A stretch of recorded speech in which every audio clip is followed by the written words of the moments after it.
All right, everybody, welcome back. This is Reno 2026 Artist Interviews, and our first interview is with Aaron and Nicole Keim. Welcome. Hello. Hi, Thank Danny. you. Hi. We wanted people to be able to get an idea about who you are, what you're going to be teaching, what your philosophies are, things like that. So I'm going to ask you a few questions, and you just riff on it. Okay, So, can you start off by just telling us a little bit about yourself? you go first. Sure. So I'm Nicole. I am a music teacher. I've taught elementary school music before, and I actually will be teaching elementary school music in the fall, just a few Oh, days a month. Um, I also teach pianos to children. I teach ukulele classes to women, and I have a song circle for women. And so that's my kind of my teaching hat. yeah. I'm also a performing musician. Aaron and I have a duo called the Quiet American, Mm-hmm. and I perform with two other of my friends in a trio called Lady Eight.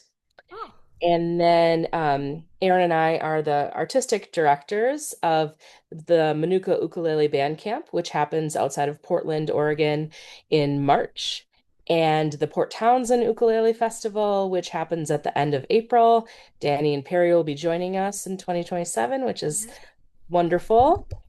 And then we're also small business owners. Aaron will talk about that.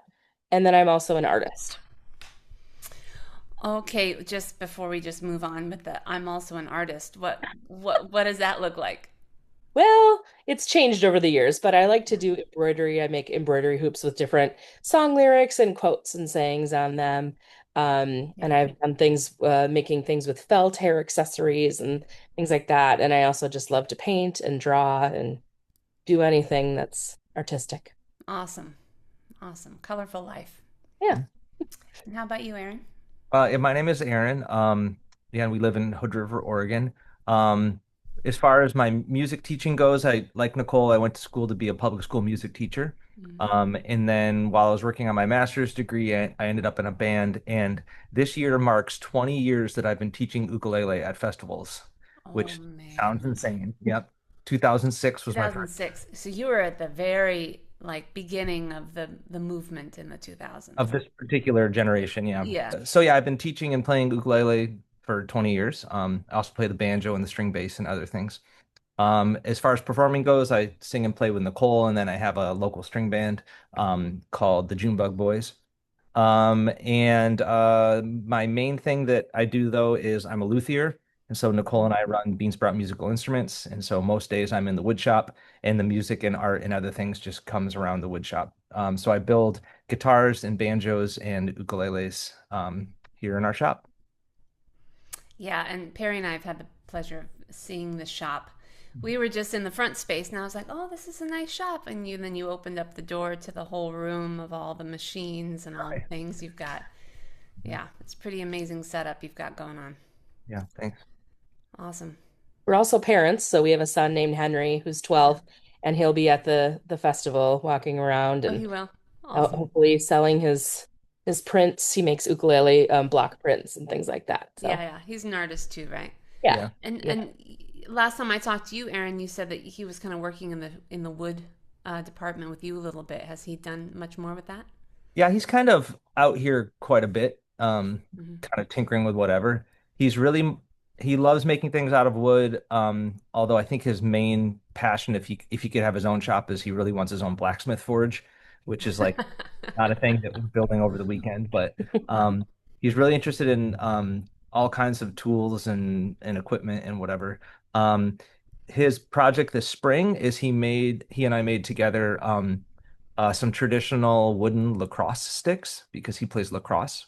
Wow. So we like studied indigenous stick history and picked out some cool designs. Oh my gosh.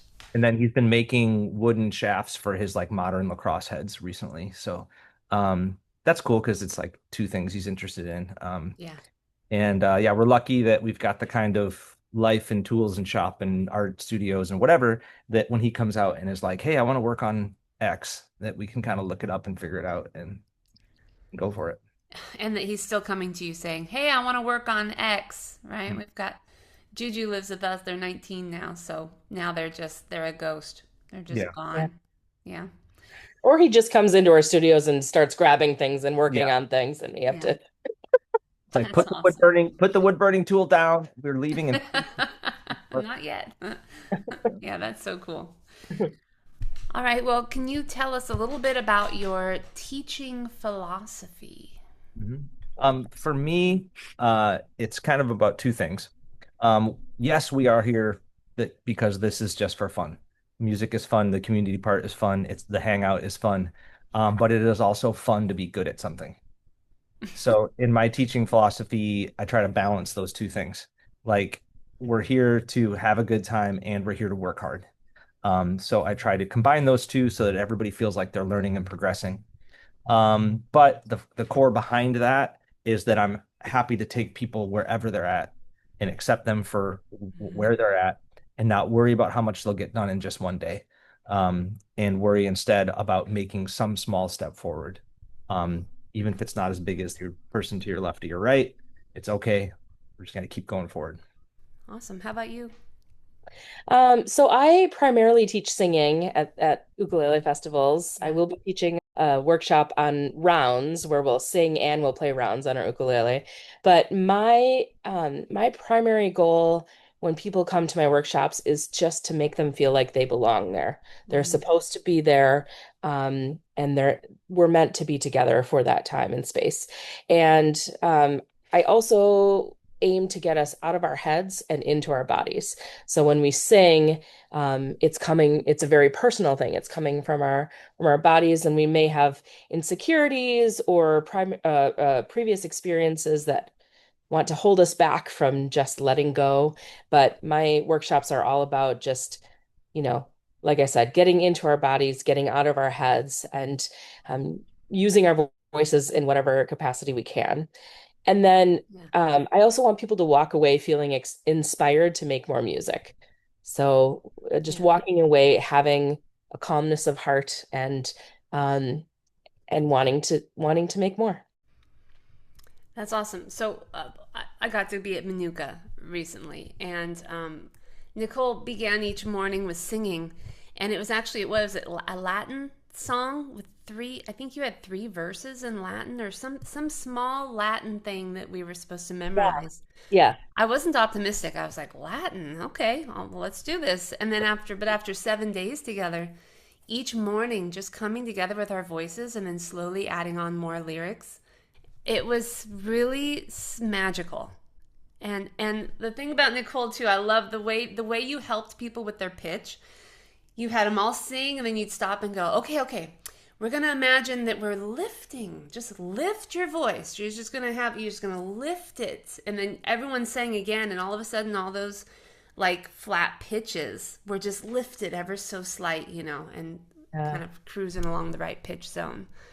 But you did it with so much sweetness but authority at the same time. I think you really have a beautiful blend of the two as well. Thank you. Yeah, Yeah. sweetness and authority is what also happens at bedtime when we're supposed to be brushing our. Yeah. Maybe a little less sweetness and a little more authority, but Yeah. So you're doing a couple of singing workshops, Nicole, and Mhm. then for Aaron, you've got a few. Do you want to mention any of these or say anything about them? Sure. So it looks like I've got five. The first one that's all level is called Chords Up the Neck, Hmm. and it is a quick workshop to start revealing to people the information that they need to start playing the chords a little bit farther up the instrument. So we can learn a couple Nice. movable shape, a couple of positions that they can build on, and learn the kind of structure behind what they're doing. So we don't have to buy a chord book that's this thick. We can puzzle out what chords to play by using our comfortable and familiar shapes. Nice. The second one is called Western Swing and Cowboy Jazz. And this is one of my workshops that's not just the music that we're going to sing and play, but it's also the history and culture behind the music. Um, Nice. so I have a master's degree in music history, and I guess I Oh, forgot to mention all that when I was before. I didn't I know do a lot that. of writing and research about different things in history. And so this one is actually built off of one of my master's degree projects about some of the string band music it played in the 1920s and 30s in the American Southwest that we Nice. call Western Swing. So we'll be playing that music and learning a little bit about it, listening to original records and that sort of thing.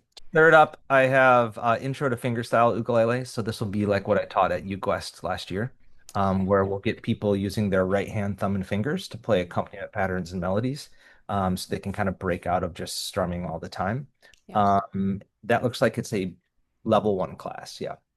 And then I'll have baritone ukulele tunes. Baritone's my main instrument for uke, and so it's good to always try to teach a baritone class. Yeah. Uh, and this one will be us taking some tablature of like old time American fiddle music and folk tunes, and learning them on the baritone. So all Nice. the baritone friends are welcome, but it'll be great if people can read some tabs so we can get to the playing the melodies and stuff. Yeah. And then the last one is a level 2, 3 class, and it'll be fingerstyle etudes. So it'll be one level deeper than the intro to fingerstyle ukulele, where we'll be playing some little pieces from a book we wrote that shows these little pieces that you can play on your instrument by yourself that sound like a complete work, you know. So our fingers can pick the melody and the accompaniment and everything. I guess we forgot to mention that we also write instructional books. I was gonna say, you said that you wrote all the little songs in that book that you're gonna be doing? We've actually published 12 books, I think so. 12 books All on hand designed by Nicole with the Nicole Keim. beautiful. Yeah, there it is. Oh man. Those because I came into the scene in like 2011, I think, or 2010. And I one of my first books was one of your books. Oh, Yeah. thanks. Very sentimental. Yeah. And my dad loved Roxy's Waltz as well, so we played that a lot, which I think you do in your fingerstyle class. Yeah, usually we try to get to that. Yeah. Let me ask you kind of just a little rabbit trail question, real quick about fingers. Mhm. When I first started playing, I assigned one finger per string, and I played like that for several years. So I used my ring finger a lot for the melody on the A string. I think your workshop was like one of the first times I saw just three fingers, and you can move it down or up. When you generally play, do you play with just three, or do you have any standard that you do? Do you flip back and forth? What's your thoughts on The majority of the time I'm playing thumb and two fingers. that? Mm-hmm. But a large part of the time I'm also playing or I might play just thumb and one finger. Mm-hmm. Which comes from both those. All my techniques on the ukulele come from traditional American guitar and banjo techniques. Oh, Um, okay. and yeah, and most of the music I like and most of the American string band music comes from dance music. And so you often hear in American dance music that like the lowest sound you can get, the bass or the piano or the guitar, they'll be like alternating their notes, right? So like Yeah. sometimes you just want one note on the bass, but usually, we're kind of going between the this note and that note, right? Mm-hmm. So I learned to bounce my thumb between two strings all the time. And when my thumb bounces between two strings, I get that accompaniment that then I can play the melodies over. I Um, see. so even though we're playing a little instrument, I still like that traveling thumb. So if the thumb's going to travel between two strings, there's only room really for this to be above that, right? Yeah. So that's why I do it that way. Cool. And yeah, I don't mind if people play with more or less fingers, but just I think my approach is a good middle ground. Um, Yeah. Yeah, because you can go up or you can go down too. Perry does the same things, mainly just these three. Yeah. Well, that's so cool. All right. Well, I believe that we've gotten to the portion where we just ask is there anything that you guys have got coming up? You mentioned Manuka, which is a retreat in March here just around the corner from me in Portland, between me and you, I think, Hood River and Portland. Put it on the map, and you guys sell out every year. I think you only take about 60 people for that, right? Or something like that. Yeah. And the registration typically opens in mid-October for that one. Okay, Yeah. so put that on the books if you want to Yeah. do. It's an incredible place, and it's moss filled and trees. It's gorgeous. And Mhm. then you do Port Townsend, which is up in on the water up in Washington in April, right? Yeah. And And that one, the registration usually opens around the 3rd or 4th of November. yeah, and it's twice okay, as many people, about 120 students. Yeah, I think Yeah. so. yeah. Is there anything else? I mean, I know Aaron that you make instruments. You probably have a long waiting list already on Yeah, we have a waiting list of about 10 months, but I have one stock instrument that I put together this spring I thought I would show your friends. Oh yeah. Uh, so this is a little instrument that I call an alto ukulele. It's between a soprano and a concert. I'm gonna put It's the back and sides, it's some grafted walnut from an orchard. So that's a grafted tree right there. Whoa. Very cool. And then the top is some Western red cedar, and walnut for the rest. So this one, yeah, this striped going this way, that's the sapwood line of the tree. So trees have like sapwood and heartwood, and so I try to kind of save it when I can. So this is a piece of walnut with the sapwood rising up through. Yeah. Oh, that's just gorgeous. Now, Should I try yeah, to play play it it? a little bit.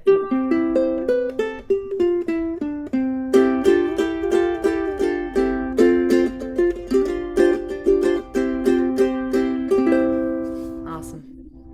Yeah.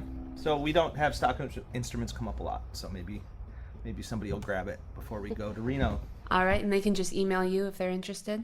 Sure. Yeah. Thebeansprout.com is where you can find our instruments, and we have some books. But if you want to read descriptions of each of the books that are more in depth, you'd go to quietamericanmusic.com. And we have this is our newest one. It's a book and a CD of all work songs from all around the world. This one is our most popular Yeah. selling book, our Fingerstyle ukulele. And like Danny said, I do all the handwriting. It's so precious. Someone asked me this weekend at a festival, "What font do you use to print your books?" I was like, "My hand." And then the Clawhammer book is our next bestseller. Nice. So, but we'll bring all our merch to Reno as well. Oh, good. Okay, Yeah. good.